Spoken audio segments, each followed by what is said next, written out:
Hi everyone, welcome to this month's Facts and Fun. As always, Facts and Fun is our nonfiction preschool program where we read a few of our nonfiction books from here at the library and do some activities and crafts for that month's theme. This month's theme is friendship. What a great theme for February. Valentine's Day is in February, and that's a great time to celebrate friendship. But did you know that friendship and February both start with the letter F? Isn't that great? I can think of a few other words that start with the letter F too. Can you think of the two words that I'm thinking of that start with the letter F? What do you think? I think the words facts and fun also start with the letter F. Isn't that cool? Let's go ahead and start with our first book. Our first book is called I Am Kind, and it is by Jenny Fretland VanVoorst. What is kindness? Your sister falls and hurts her knee. She has tears in her eyes. Do you still play, or do you comfort her? What would you do? Kind people care about others. They think about how others might feel. Kind people comfort and help. They listen and share. Kind people treat everyone well. They are nice to others. They are nice to themselves. Why be kind? Kindness helps build good relationships. People like others who make them feel good. Others might not want to be around you if you are unkind. He's not being very nice, is he? You are kind. It is easy to be kind. Treat others how you would like to be treated. Share with friends. Help your parents. Kindness makes you a good friend. It's good to be kind, isn't it? Now let's do an activity to find out a little bit about kindness. Okay, everyone, I found this really neat way of finding out whether the words that you use for other people are kind or unkind. And I wanted to share that with you because I thought it was a really cool way of figuring out whether or not what you say is kind or unkind.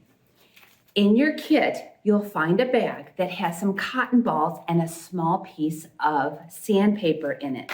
Let's go ahead and open it and look at what's in there.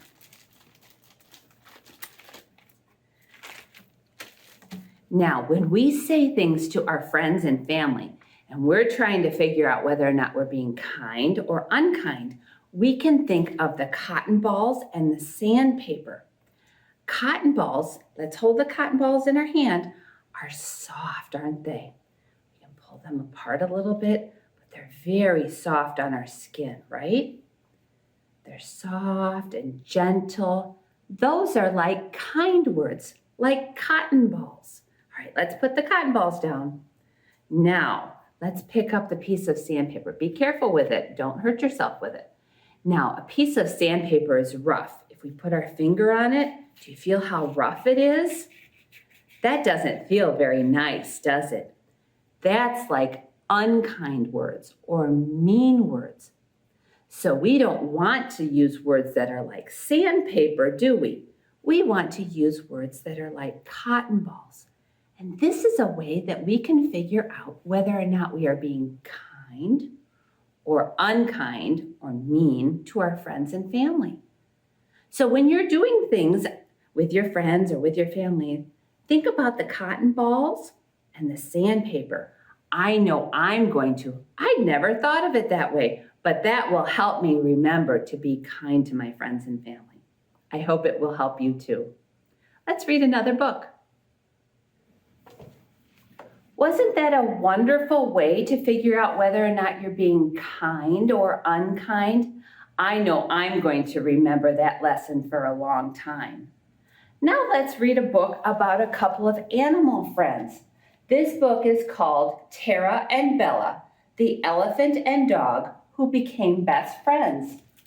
And this book is by Carol Buckley.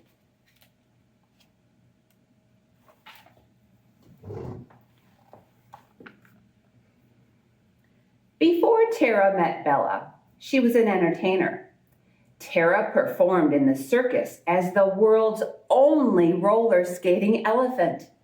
She was in the movie Annie and appeared on television shows like Little House on the Prairie.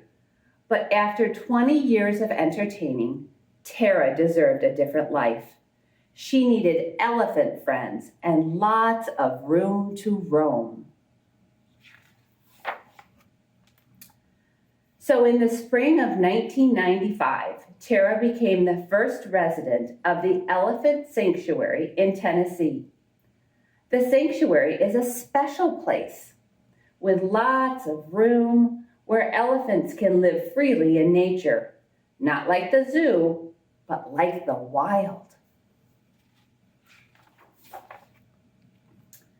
When the new elephants arrived at the sanctuary, Tarra would be there to greet them.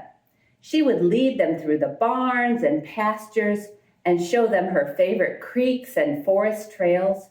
She even taught the elephants how to pick wild blackberries. Soon after they arrived, every elephant found a special friend, another elephant that helped her feel safe. Winky and Sissy quickly became best friends, as did Dullery and Misty. But Tarra never found a best friend. Then one morning, Tarra awoke to find a dog named Bella. Here's Bella. Sleeping next to her. When Tarra got up and began to walk through the pasture, Bella rose calmly, stretched her legs, and quickly followed. Delighted, Tarra reached her trunk toward Bella, chirped, then began to graze while Bella played close by in the tall grass. This was a very unusual sight. Most of the elephants didn't trust the stray dogs that lived in the sanctuary to come near them. But feisty Bella seemed to need a friend to watch over, and Tarra was happy to let her. This marked the beginning of an amazing friendship. Tarra and Bella began to do everything together, sharing a swim in the pond and running around playing together. When Tarra's meals were delivered to her deep in the woods by a caregiver, Bella's meals were too. On hot summer days when the water wagon drove miles in search of thirsty elephants, Bella barked to have a bowl filled for her too. They understood each other's language as well. When Bella jumped around and barked excitedly, Tarra would gently brush her trunk across Bella's side to make sure her best friend was okay. Then Tarra would chatter and trumpet in response. Even the other elephants began to accept Bella, since Tarra wouldn't go anywhere without her. If the elephants wanted to be friends with Tarra, they would have to be friends with Bella too. But one day, when the caregivers went to feed Tarra, Bella was nowhere in sight. Everyone was worried. Where could she be? For a long time, Tarra remained standing in the same spot, so the caregivers thought Bella must be close by. But still, they couldn't see or hear her. After a big search around the area, they finally found Bella, lying in a shallow ditch, almost completely hidden by the tall grass. She was clearly hurt and could not walk, but Tarra never left Bella's side the whole time they were waiting for help. What a good friend. As the caregiver drove away with Bella, Tarra did not try to stop her. She stood perfectly still and watched her friend disappear over the hill. Bella was rushed to the animal hospital where the vet said she had a spinal cord injury. That's something on her back. No one knew if Bella would ever walk again, but they took Bella home and made her comfortable in the heated office above the elephant barn while they tried to nurse her back to health. Through a large window, Bella watched longingly as the elephants played outside. Meanwhile, for 2 full days, Tarra remained standing at the exact spot where Bella had been found, waiting for Bella to return. When Bella didn't come back, Tarra left in search of her friend. Incredibly, Tarra walked straight to the elephant barn where Bella was recovering, even though she couldn't have seen that Bella was there. Through the window, Bella saw Tarra and began to whine. She wiggled and squirmed, trying to get up and run to her friend. She even began barking excitedly, like when she and Tarra played together. Then Tarra started chattering back from outside. It was clear that Tarra and Bella needed to see each other, so Bella was carried downstairs to Tarra. The two friends were overjoyed to be reunited. Bella stared up at Tarra with her big brown eyes, and Tarra gently petted Bella with the tip of her trunk. Tarra returned to the barn every day after that, chattering wildly until Bella was brought out to visit. Soon, Bella began to get better.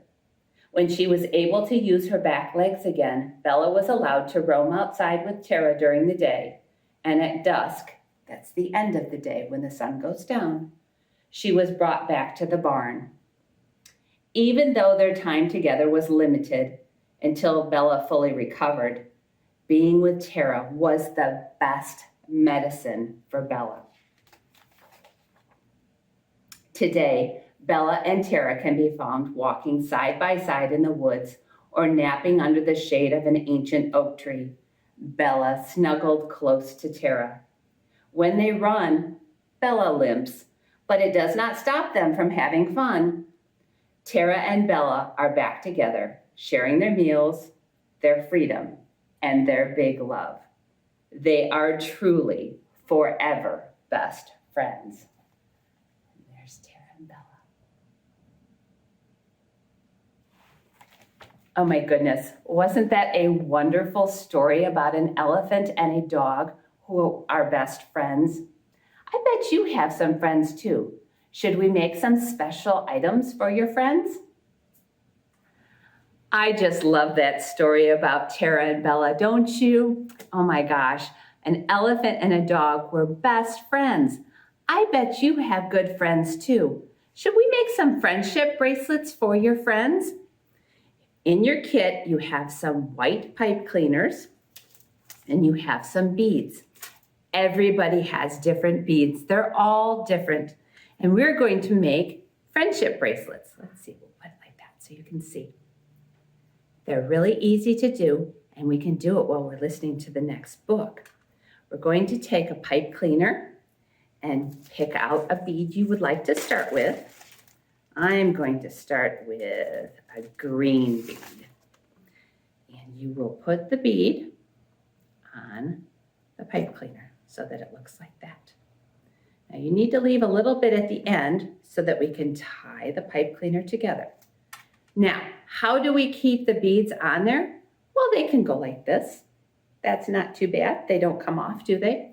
If you want to be really fancy, what you can do is you can twist that first bead so that it stays, and it looks like that. Let's see, like that. Or the other way you can do it is start with it on there, and we're going to feed it back through the bottom of the bead. So we're kind of making a loop. Let me make it so you can see what I mean. See, we're making a loop like that.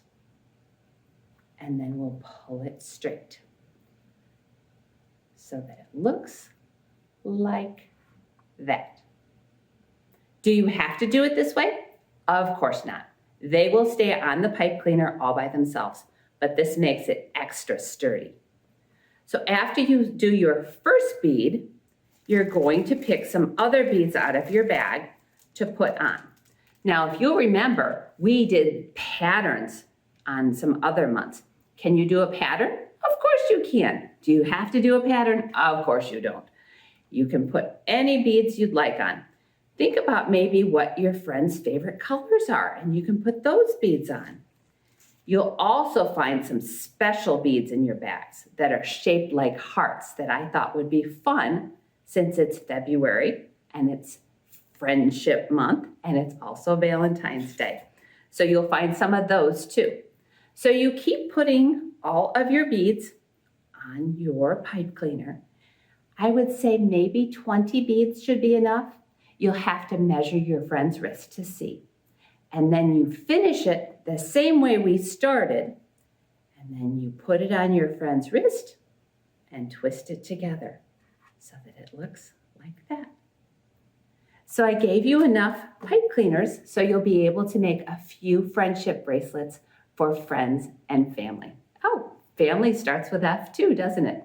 It is definitely an F month today, this month in February. So have fun making friendship bracelets. Let's read our last book. Is everyone working on your friendship bracelets? While you're doing that, let's read this last book. It's called Friendship is Like a Seesaw, and it is by Shona Innes, and it's illustrated by Irisz Agocs. And you can see it has an elephant on the cover too.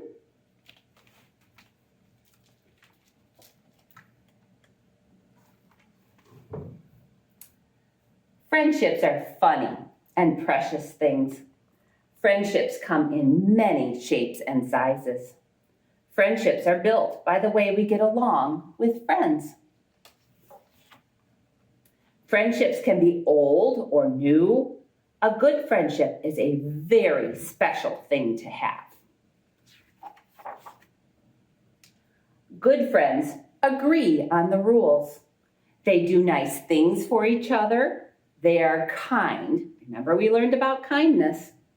And they help when one is feeling down. Good friends take turns, share, and have fun together as they play.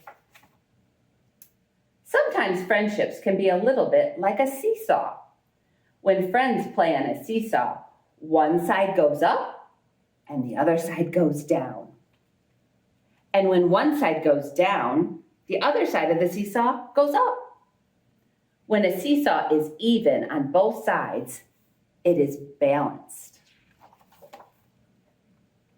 Friendship is like a seesaw. Sometimes you might feel up in the air when your friend feels low. Other times you might feel down when your friend is up. When a friendship is even on both sides, it is balanced. When things are balanced, both friends feel happy. Sometimes a friendship can get out of balance if one friend is feeling troubled or low. It might be out of balance because there is a problem that needs fixing. A friendship can get out of balance if someone is being bossy or if someone is being sulky. Sometimes, instead of the friendship feeling good, you might feel bad about the friendship. Friends might say or do hurtful things, or leave you out of the fun. When a friendship is uneven and troubled, you might feel very sad or angry. But there are things you can do to rebalance and fix a friendship. You can tell your friend that you are not happy and see if you can work it out together. Sometimes we might need to stop and check if our own friendship skills are working. Sometimes we might even need to take a break from a friend for a while. It can really hurt when a troubled friend makes you feel bad. You might want to hurt him back, but that will only make things worse. Things will still be out of balance. Instead, you can do lots of things that will make you feel better. You can do nice things for other people, or play with other friends, or enjoy some quiet time by yourself, doing the things that you love to do. One day, you might decide to go back to the friendship. Getting back the balance might take some time. But when things are even again, you can play and be happy together, and maybe even laugh about the troubles you had. Friendship can be like that sometimes. That was a good book about friendship. Friendship isn't always easy. Sometimes it takes some work, doesn't it? And it's important to be kind to our friends because that helps us have our friendships too. I hope you enjoyed learning about the difference between kind and unkind. I hope you had fun putting together all of your friendship bracelets for your friends and family. And most of all, I hope you enjoyed the books that we read today about friendship. Thanks for listening, everyone. I'll see you next month. Bye.